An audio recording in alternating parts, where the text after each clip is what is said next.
Hi everyone, welcome to the next event. We have a great presentation with Popebama, but before we do that, I am Per Bloland. I'm Keith Kirchhoff. Welcome. And I just wanted to talk a little bit about how all of this unfolds. Every afternoon we have a presentation of some kind at 5 o'clock, and every night we have a concert at 7:30, all online, of course, and all open to the general public. So come by to all this stuff. It's going to be great. Tonight's concert is no exception. And this afternoon's presentation, as Per just mentioned, is by Popebama, who is our ensemble in residence at this year's SPLICE Institute. And I want to say just how fantastic. It's only Tuesday. They've only been here a couple days, but just how fantastic it's been to have them as a part of this institute already. They have really made themselves wholly available to everything. They are teaching wonderful workshops throughout the day, gave a ridiculously great concert last night, and of course are giving a couple different presentations throughout the week, including the one this evening. If you don't know Popebama, you should definitely go back in the archive and check out last night's concert, and you're also going to get to know them a lot better after this afternoon's presentation. So they're a New York-based experimental duo. They use a lot of unconventional instruments and find really clever ways to just bring the best out of the most strange things that you wouldn't think to use in a concert setting. They are such a compelling ensemble. All of us were just so excited that they were willing and excited to be a part of this. And you should also check out their album called Nation Building. It just came out somewhat recently. I don't remember what year, but I think like within the last year. Really great album.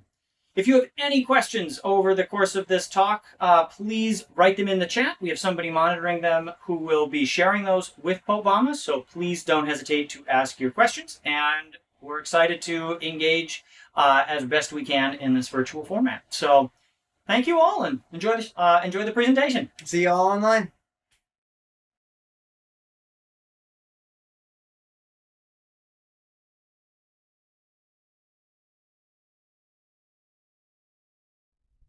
Hi everybody, we're Popebama and we're really excited to present for you today.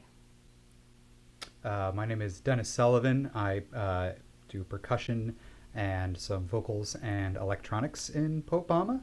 And I'm Erin Rogers. I play saxophone primarily, and I also play electronics, some percussion, do some vocals, and both of us are composers, and a lot of what we do is based on writing for each other, writing for Popebama, and just keeping a general vibe somewhere between composing, performing, and improvising as part of each process. So today we're going to talk to you a little bit about a couple of the pieces that we performed last night and just show you a little bit of the tech setup with a focus on the electronics. But before we do that, we just want to make sure that you can see there are two video streams in this feed. One is a main cam, which is our wide angle view, and the other is our zoomed in view, where we're going to show you some more detailed tech, some of the equipment that we work with, and explain it from that angle. So feel free to toggle between the two or to pin the video that seems most relevant to the topic at the time. Or you can watch something else and just listen. And one last word about Popebama, because for this hour-long presentation and for our presentation coming up at 5 o'clock on Thursday, we're going to be focusing mostly on kind of an under-the-hood look at compositional process and integration of electronics and tech setups for some of our works, and specifically works by Erin, works by myself, and co-created works. One thing to note about what Popebama kind of has become is this kind of equal part mashup of our different styles and aesthetics and influences. So, you know, Erin has come from a particular place and had a whole musical life before we began our work in Popebama, and I kind of having my own, you know, experiences. That Popebama has kind of become this collision of those two worlds.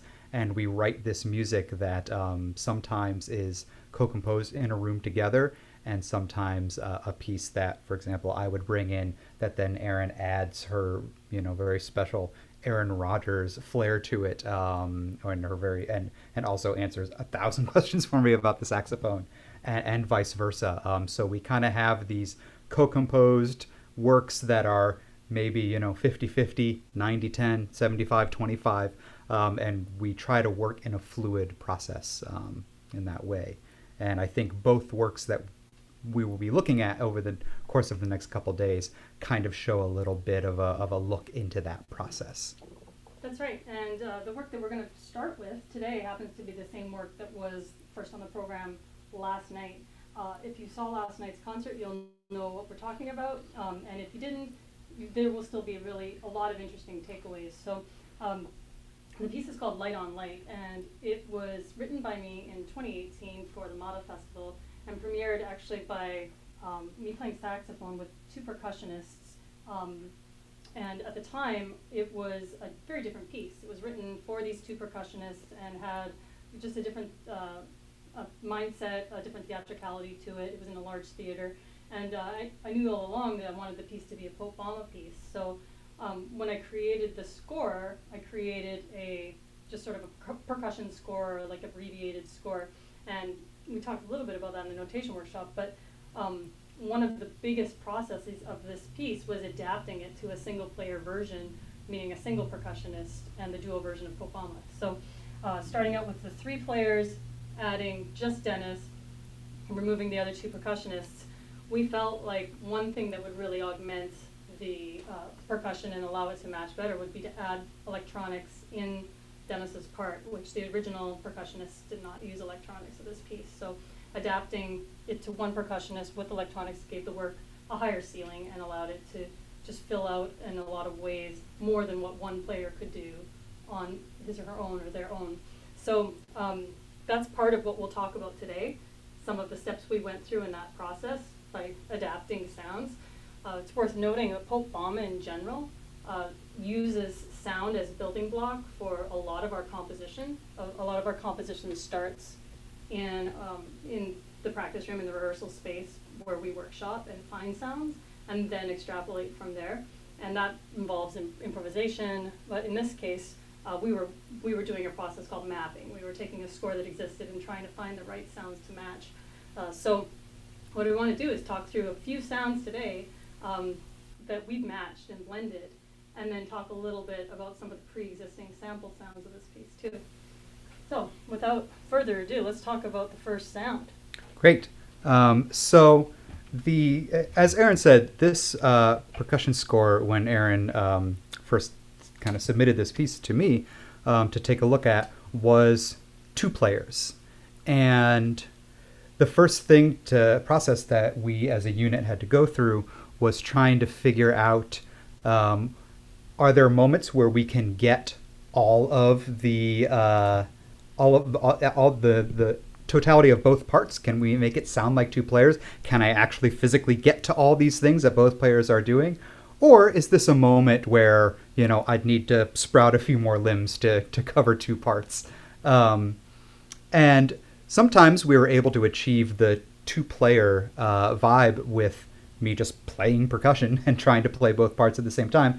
And sometimes we would do that electronically. An example of how we did that electronically, and when I say electronically, I want to also say that, at least from my end and in my setup, these are all like line level guitar pedals, and specifically 2 pretty standard and inexpensive pedals made by Boss, the Boss DD6 and the Boss OC3. One is a digital delay and looper, and the other is a octave shifter. So the first, and you can see those are these pedals right here, and we're going to go in depth a little bit more with those as we go on today. So the first sound was just an impact sound, where we had a high and a low sound. And one of the nice things about processing percussion is it's such a loud sound that's already going to exist in the room that if we put an effect on the percussion instrument, we're still going to have the dry signal or the acoustic version and the wet processed version, and they kind of combine to make one larger timbre. For ease of ears today, I did not put a contact mic on the cymbal, but usually I put a small contact microphone piezo on the edge of the cymbal taped minimally so it doesn't reduce resonance of the cymbal. And for today, I'm just going to put that through a microphone, and I would shift that down one octave and 2 octaves. And so what we have is kind of the sensation of choked cymbal with maybe like a concert bass drum or a kick drum, or to try and get the sound of two disparate instruments, one much higher pitched and one much lower pitched, producing an attack together. And it matches a particular sound. Erin, what is your sound there on the sax? So the initial sound of this moment is the low B flat.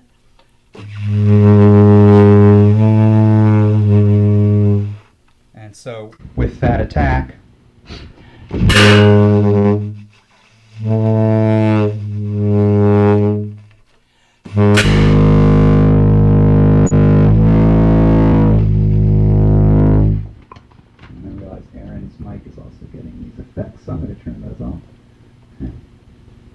and so you see we'll get this kind of concert bass effect. And something that I like in particular about the OC3 is it's actually kind of a bit of a wonky octave shifter, in the sense that I'm not getting an exact replica of the sound 2 octaves below. It's really got this kind of like digital rendering quality to it. So it doesn't really necessarily read as a downshifted cymbal. It's got this kind of other thing going on.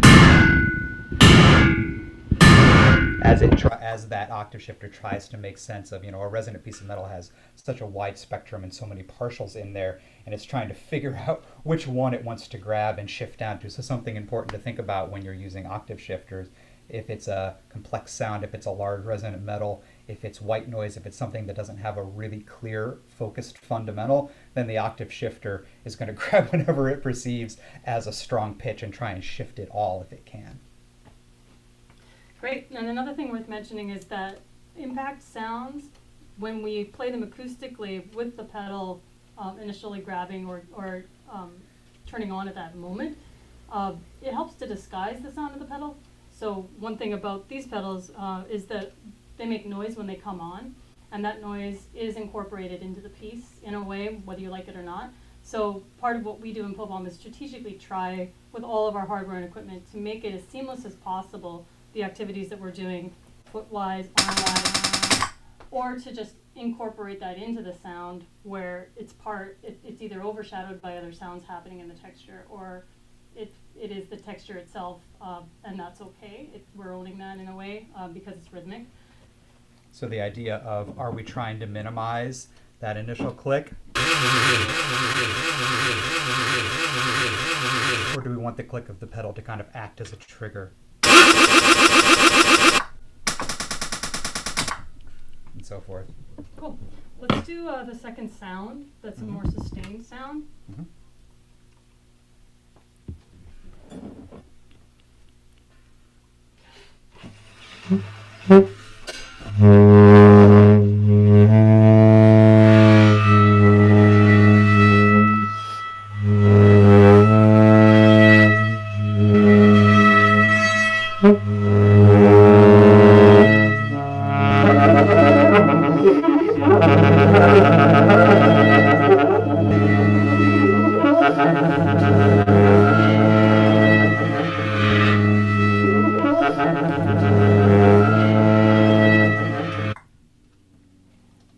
So there what you have is a capture of all of the sounds that are going on, and I'm going to bring the camera of the mobile cam just down so you can see exactly which pedals. Dennis, if you don't mind doing that again on your own.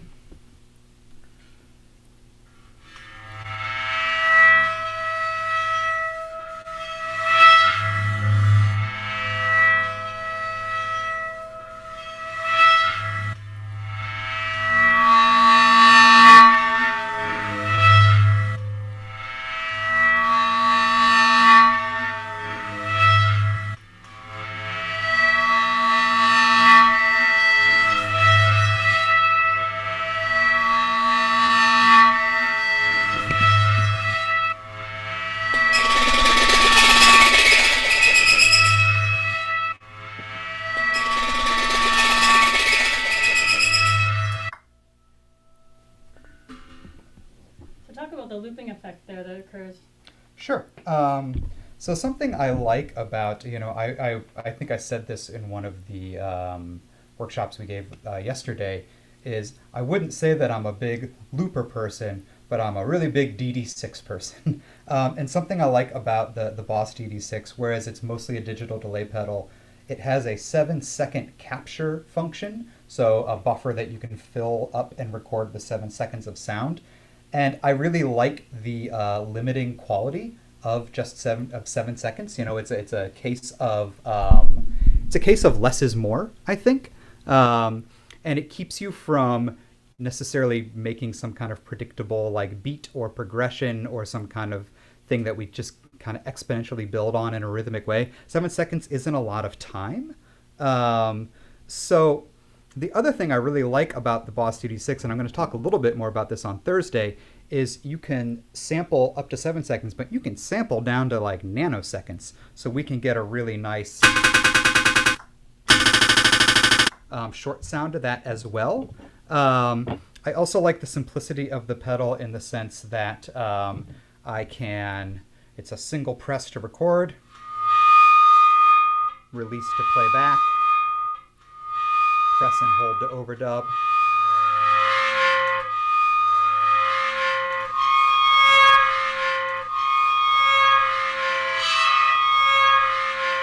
And a short press to release the sound altogether. And obviously this is an effect I chose because it can create more of me, more of my sound. And in working with Erin to arrange a 2-player part for 1 player, it immediately became obvious to me that being able to sample and play back something of myself and build larger textures that are larger than just the live sound happening in the moment is super helpful. Great. So let's talk a little bit about the third electronic sound that we changed in the percussion part in order to match. And that is the fork on the cymbal, which happens to match really well with this sound.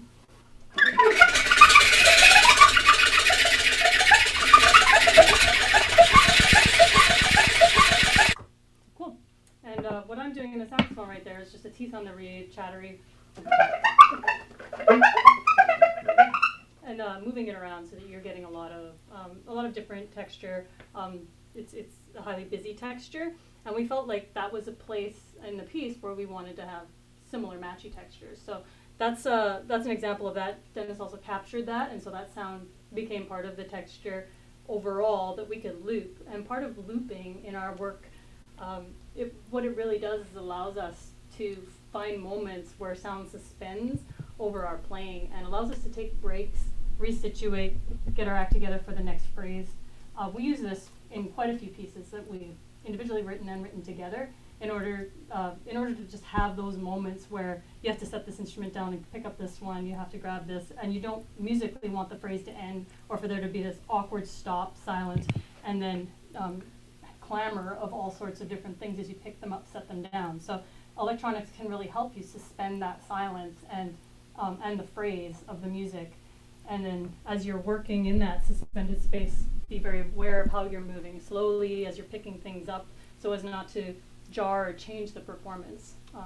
We like to think of these performances all as very fluid throughout all of our footwork, throughout our arm work, if we're grabbing different implements and our vocal work. So it's all part of the same visual experience as it is the audible experience, and part of not breaking that flow is not allowing these moments of logistics to get in the way. So constantly thinking about that as you're writing, especially for hardware, is a really important thing for us. And I would also add, in using something, for example, like a 7-second DD6 layered loop as transitional material, like Erin said, something that can play and keep going, it's also, and this is not to compare it in a way that it's saying it's less, more or less than, but for example, if it was a pre-recorded tape sample that adds transitional material, which is something I do a lot, the one thing that's nice about using the live sampled material to play through a transition, for example, if you saw the piece last night, there was a moment where Erin and I traded saxophones, where I gave her the soprano and she gave me the tenor, and there was a lot of noise and all sorts of stuff coming through the speakers and through the electronics, which was layer upon layer upon layer of bowed and forked cymbal, shifted down an octave, kind of giving that train rumbling through the station like vibe. But because it was something that was directly related to the sounds that just previously happened, even though we aren't physically making a sound in the moment, it's an electronic sound that was previously captured. Because it's a sample of something that just happened, it adds a little bit more of a connection to the awareness and liveness and nowness, I think, of those electronic sounds. Which I think, particularly if we're going to suspend in a transition like that, it's nice when it's directly, at least for us, we believe it's nice when it's directly related to physical actions that you just heard, that you can actually map those actions onto the sound that you're hearing. Yeah, absolutely. Let's play this little cycle of sounds where you'll cycle through 3 of your different sounds to that one phrase of the piece. I'm going to go to the shifter too. Yeah, great.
To mention quickly is, because I am using a live mic instead of a contact mic for this, the difference between whereas this might be a bit obvious, it is something to consider.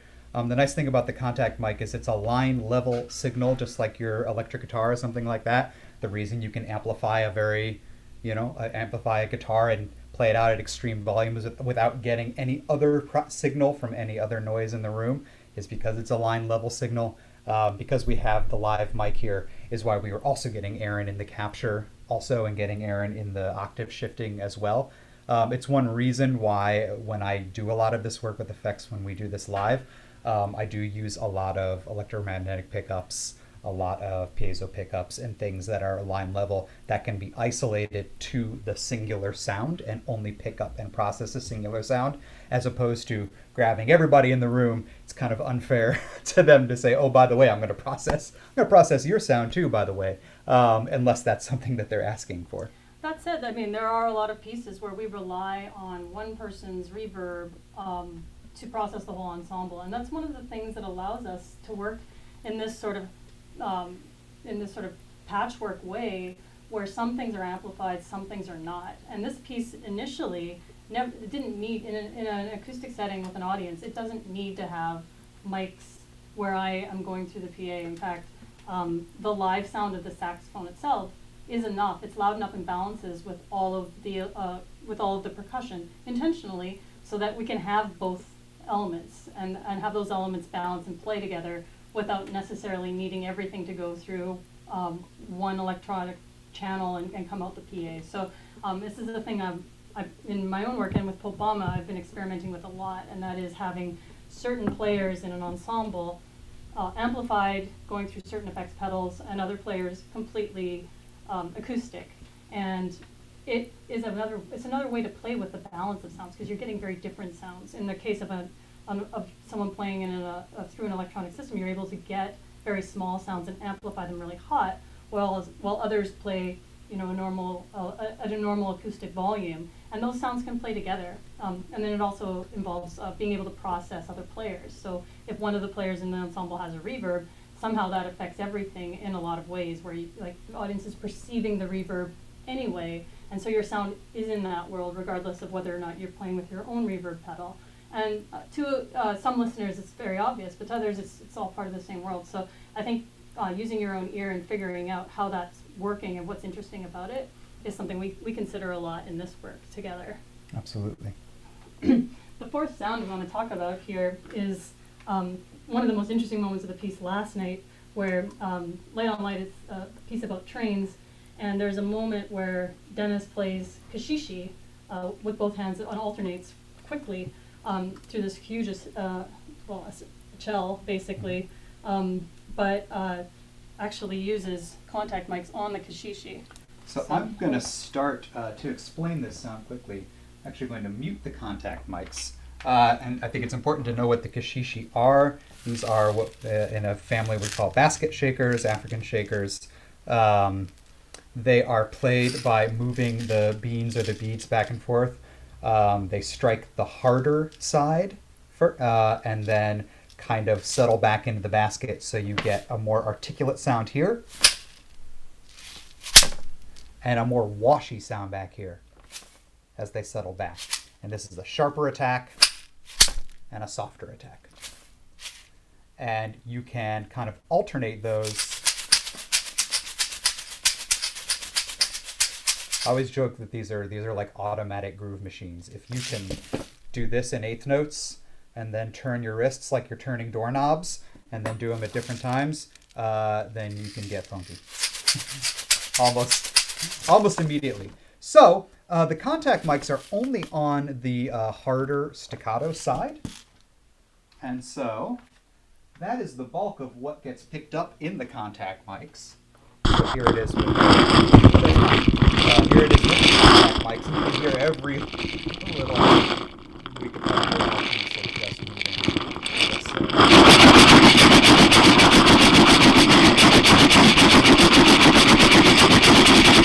So, we started with color around,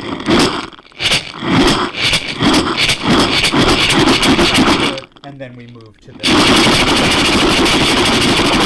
Now, to make matters worse or better, depending on how you look at it, I added the OC3, which now shifts this whole situation down a notch.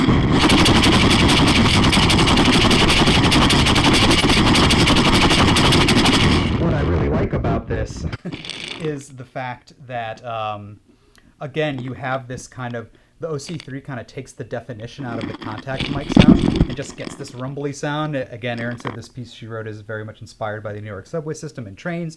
And so as that train kind of rumbles through, you get that, like, it's like you're 3 tunnels over on the subway and you just hear that rumble. And then the kashishi represents kind of the train clanking on the track. And so, yeah, that's where we get kind of, again, this idea of multiple sounds at once. And then the last thing was when we did a small capture in the DD6, which is, I can't give a real aesthetic reason for that. It just sounds great.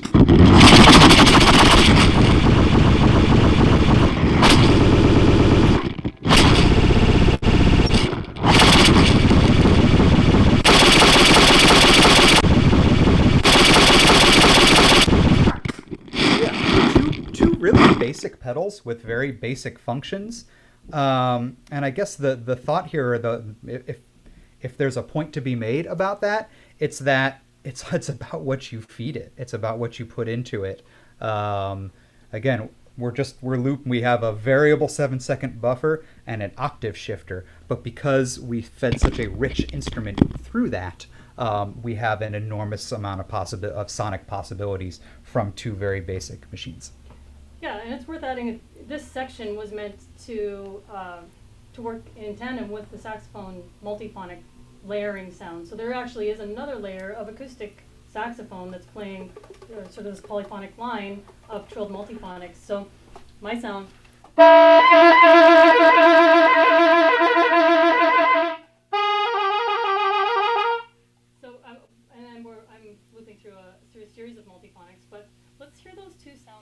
now with the kashishi.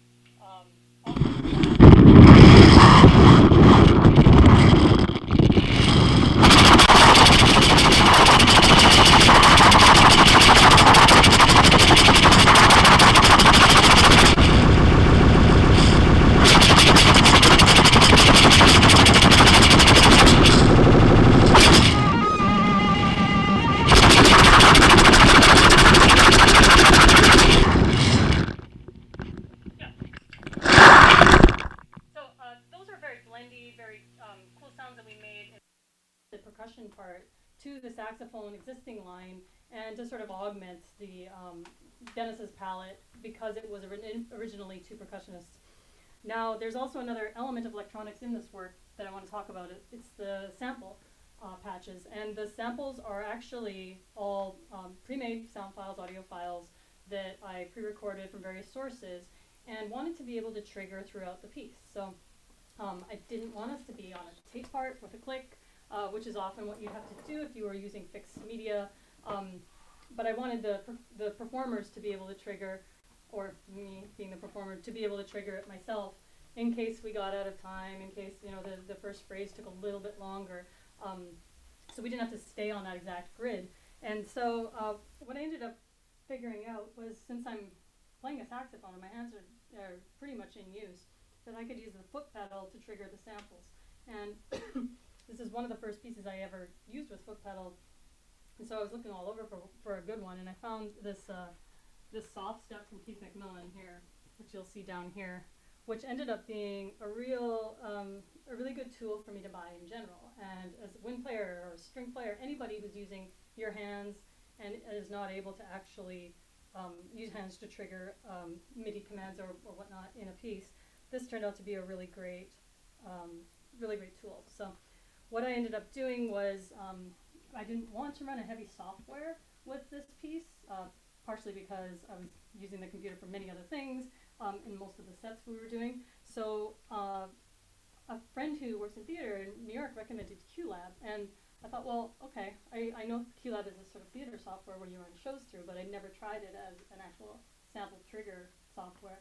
But it's so basic, and for someone like me who doesn't, I don't have a ton of experience creating max patches or being able to build sort of my own triggering structure, QLab was just a very easy way for me to sort of plug and play these sample triggers.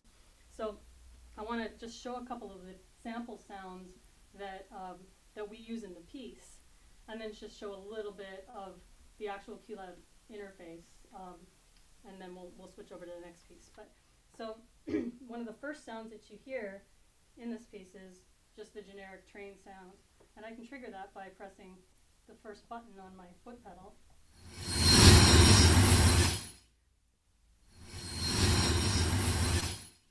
And that's a very active sample, and I call it active, meaning that they're in a stereo scenario. It actually moves from the left of the stage to the right of the stage, and so you hear this motion across, spatially across as you're listening.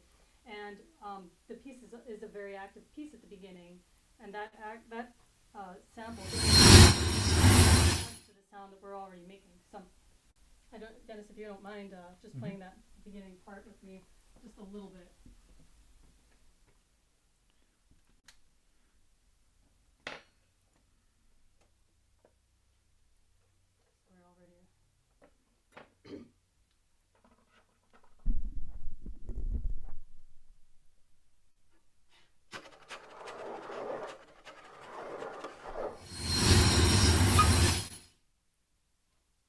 An element of forward motion or vector motion in the piece where we're making similar sounds in that similar world. Second sound I want to talk a little bit about with regards to the sample patch is my seventh sample, which is a white noise sample. And this is one where I wanted to be able to trigger on off because it, as a default, plays for most of that section. So when the section starts,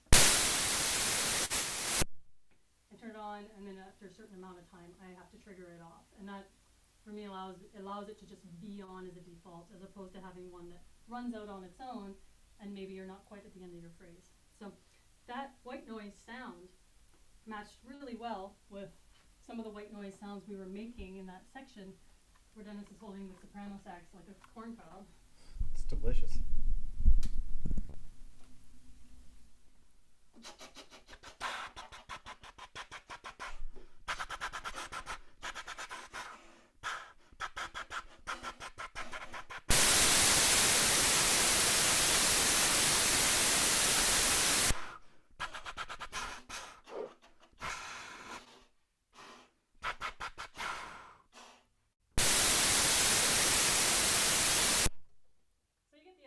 And that sound matches really well when balanced with our acoustic sound world here. So even if we aren't going through mics per se, with our instruments, we're able to project enough volume from the stage to match with that sample. And one of the ways we do that is, before we set up this piece each time, is go through the sample patch or the sample the triggered software in the space and make sure that all of the samples are balanced in that space. And that's a really important thing to do as part of sound check. So I think what we'll do now is I'll go over to and share screen and show some of these samples and the way I adjust them and trigger them. And if you don't mind switching over, we're going to talk about Showdown, our other piece next. Great.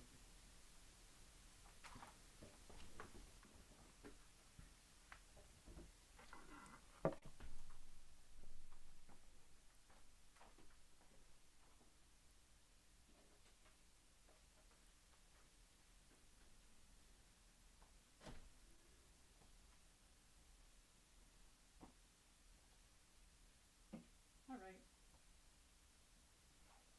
See, Becky, am I able to share screen briefly?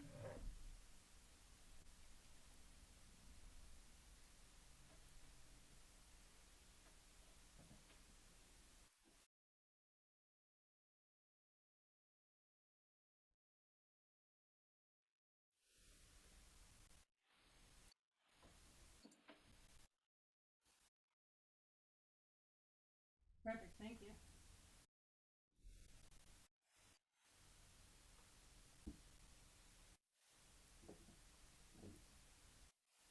So right here is the actual interface for KeyLab, which is a basic, it's freeware. The 2-channel version at least is free. So you could go and download this yourself. I have all of my training samples and all of my other samples, 40 of which there are in this piece, loaded in, which is a very basic process. You'll see underneath, it says target at the bottom there, and it has my whole path to find my files, which is very easy if I want to change the path. It has the duration of each file down there. I can trigger it here at the computer with a space bar.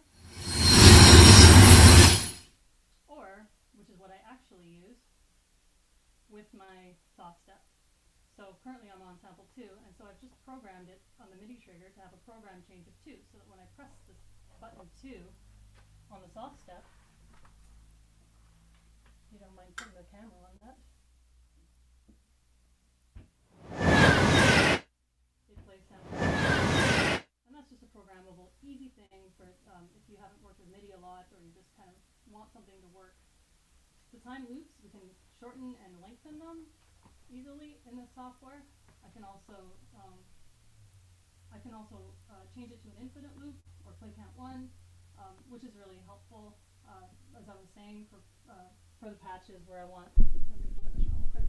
For the moments where I want the actual sample to end early or to continue looping, and audio levels here. This is where I can choose the different audio levels. Like I said, in the space where we're actually performing, we check these audio levels to make sure if it's a small space and our acoustic sounds are reading really well with the stereo PA and in balance, then we actually have no problem. But when in larger spaces where we need the samples to come down quite a bit, that's where we would adjust it here. So that's KeyLab. Look it up online. And let's talk a little bit about Showdown. Okay. So Showdown was a piece that you, I'm just going to take this with me, was the third piece on the program last night. It was a piece written entirely collaboratively between Erin and I. And it makes use of samples of, once again, using QLab and the soft step. It makes use of samples of some of our favorite sports calls, announcers and radio announcers in sporting events, making very fun and dramatic sports calls. And before I let Erin take it away with some of the soft step stuff again, I'd like to talk a little bit about this joystick instrument that we use. That is, this is an old Logitech USB joystick, but is hooked up to a max patch called the Modified Attack, which was designed by percussionist and electronics engineer Levi Lorenzo. Levi's member of the International Contemporary Ensemble and assistant professor of creative technologies at the New School. And Levi and I have been working with this instrument in our duo Radical 2 for a while. And so just to give you a basic kind of tour of the functions of this instrument, you can load samples into the buttons here. 1, 2, 3, 4. And really all this thing is doing is adjusting playback rate. And so you get a different amount or a different set of 4 samples when you go forward on the joystick, and 4 different samples when you move back on the joystick. So let's listen to that. Oh, sorry. Also, moving forward and backward from center to its most extreme point is also volume. So let's fade in the first one. Here we go, it's a fantastic save! Here we go, it's a fantastic save! And let's listen to all those samples. Here we go, it's a fantastic save! Swing and a high drive, deep left field. Look at that baby go! Holy cow! Go! You bet! She is unconscious right now! And then when we go back, we get a different set. Nothing! No way, Jose! Nothing whatsoever! And so on and so forth. As I move, let's use this one as a nice one. As I move to my right, I increase the playback rate of the sample. Swing and a high drive, Deep left field. Look at that baby go! Holy cow! Swing and a high drive. Deep left field. Look at that baby go! holy cow! And as I go to the left, I slow it down. Swing and a high drive, Deep left field! Look at that baby go! Always. That one's exciting. Always. The trigger down here is kind of the wild card. That doubles the rate of everything. Kind of becomes more of a noise generator than a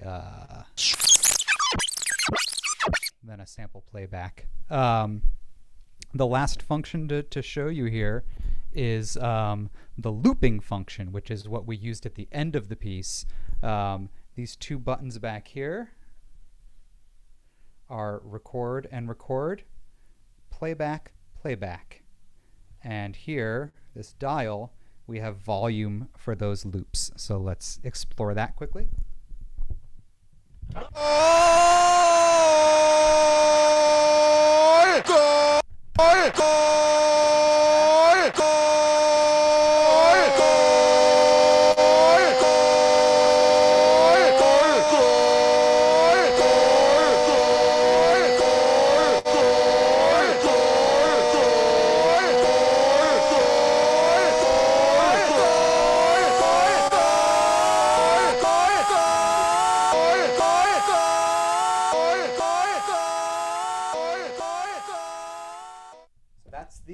That's a little tutorial of the modified attack, manipulated and curated by Popebama and designed by Levi Lorenzo. Great. Let's situate and talk a little bit about the soft step, and then we're going to turn it over to questions here really quick.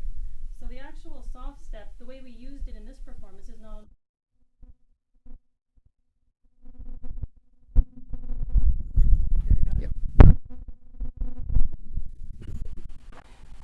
It was muted. Can you hear me now? Is that better? All right, I'm just going to show that. So instead of having the foot pedal on the floor, what we've done here is put it up on the table and tried to incorporate it into the piece in a performative way. So one of the things that occurs in the piece is we have these triggered sports calls at the beginning of it, that we do so with our hands. And so, even though I'm on this side, They've crossed it into the box. Oh, I don't believe this. They've crossed it into the box. Here we go. It's a... Iguodala to Curry, back to Iguodala. There are 4 fouls.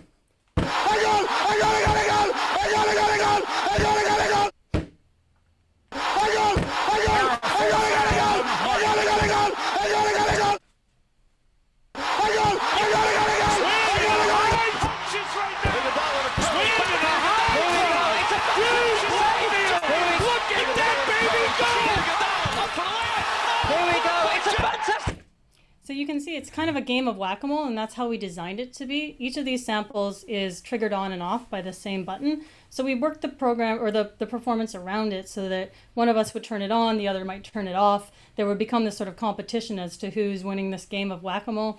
And that also played into the sounds that were coming out because there was texture then and spacing and phrasing. And we felt like that was a really interesting thing. The electronics being the kernel of this piece with both of these elements, we then added the instruments to it. Also, when you put the two joysticks facing each other, you almost immediately have this kind of like adversarial vibe where you immediately looks like you're about to engage in some kind of battle. And so we kind of wanted to find a way to use the soft step in a similar way that creates kind of, as I said, kind of like a battle or some kind of like adversarial competition. Yeah. Great. So that's the tech that we used in Showdown, and I think we'll turn it over. I know that's about 50 minutes. If there are questions, yeah, we'd love to hear from you.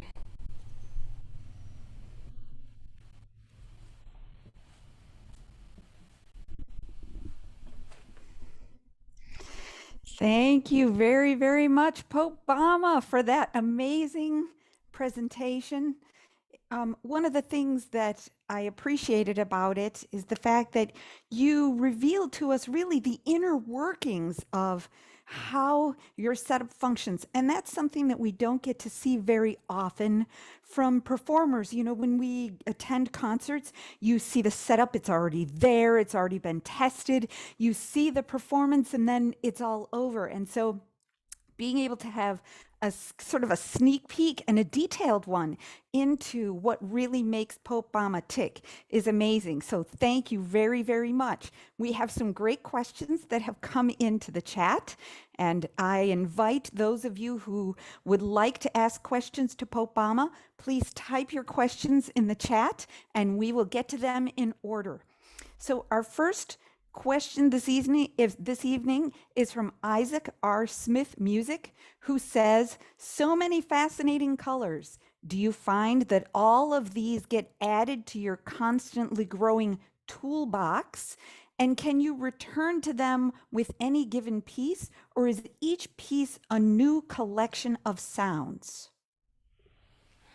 That's a really good question. Great question. Yeah, it's interesting because sometimes a single sound will sort of become the identity of a piece, in which case, whenever they get used again in later pieces, it just references back so heavily to that piece that in our minds and the minds of anyone who's listened to that first piece will, it sort of jogs that piece. And so then the choice is whether you use it or not, knowing that reference exists. There was an example a few years ago of a sine tone that Dennis had created that ended up getting used in 4 different pieces. And every time it came in, everybody knew what it was originally from. So we pretty much had to stop using it. But there are definitely go-tos, I think, for all of our colors, our combinations of colors, our blends, that we know are reliable and that we will go to. And that just becomes part of our language. But at the same time, it's really important to us to constantly be creating fresh sounds, new sounds that are new to us, because they'd be new to anyone who listens to our music as well. Yeah, and I'd just add, a part of the answer to that question also is a matter of logistics.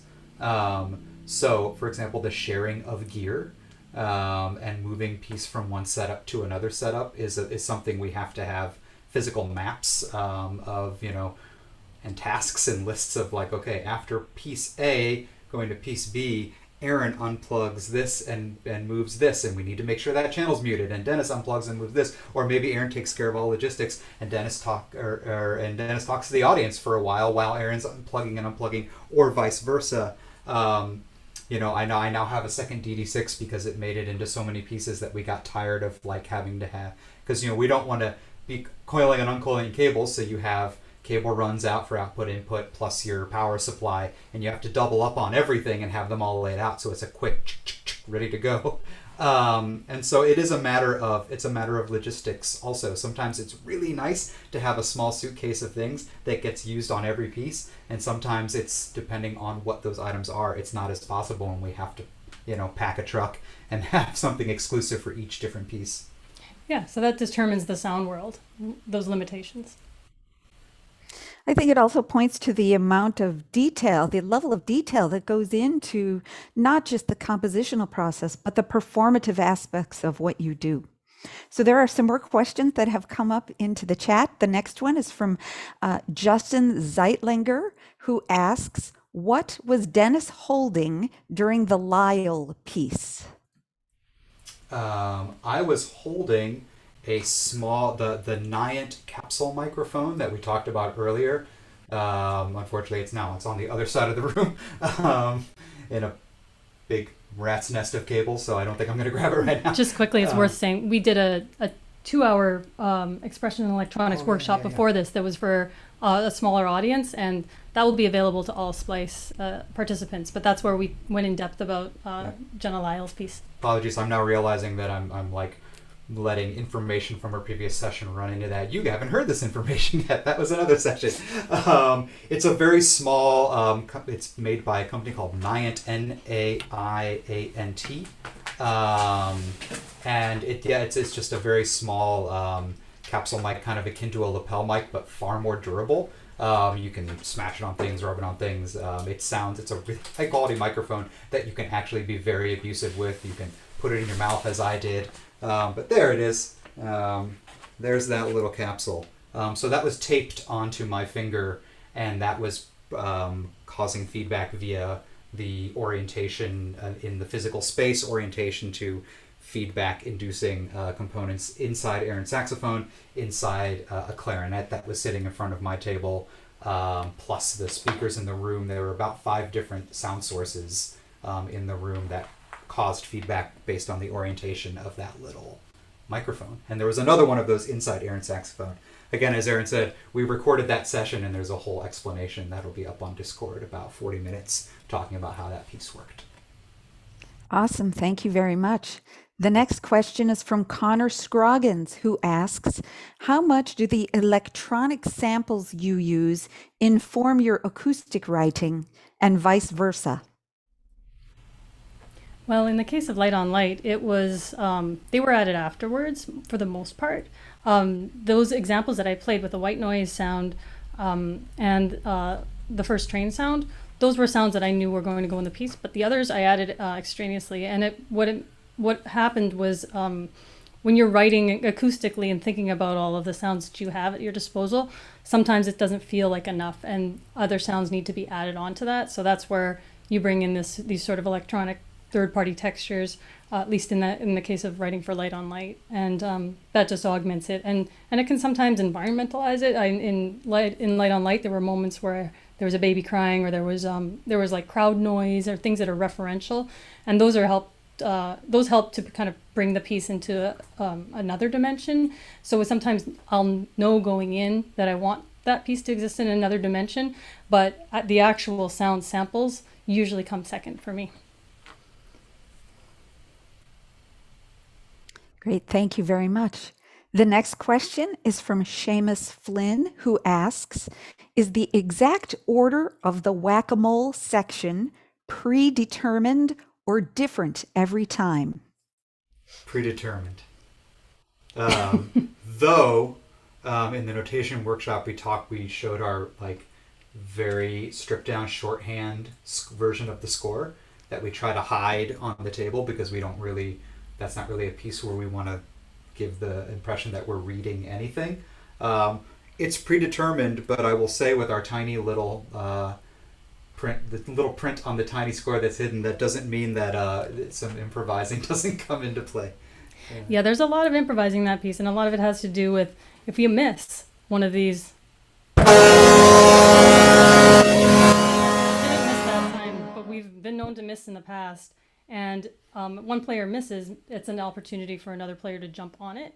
So what happens in that piece is there's a built-in level of happy accident that actually plays into the piece. And in the version that you heard last night, there were maybe 3 or 4 mistakes from our original, or I guess you could call them tangents from our original score, that you might not notice because that margin of error is written into the piece already. It has the ability to look, you have the ability to screw up and for the other person to correct you and win the game, whether it's intended or not. I mean, it's a foot pedal, so it's expecting the weight of a human to engage, and as hard as we smack the thing, it's hard to replicate. It actually works better if we put the heel of the hand on and kind of press slowly and firmly, as you would leaning the ball of your foot onto it. But obviously that's not as exciting as the whack-a-mole vibe, the smash. And so there is that sometimes things we shut it off and it doesn't turn off, or we try to turn it on, doesn't turn on, and then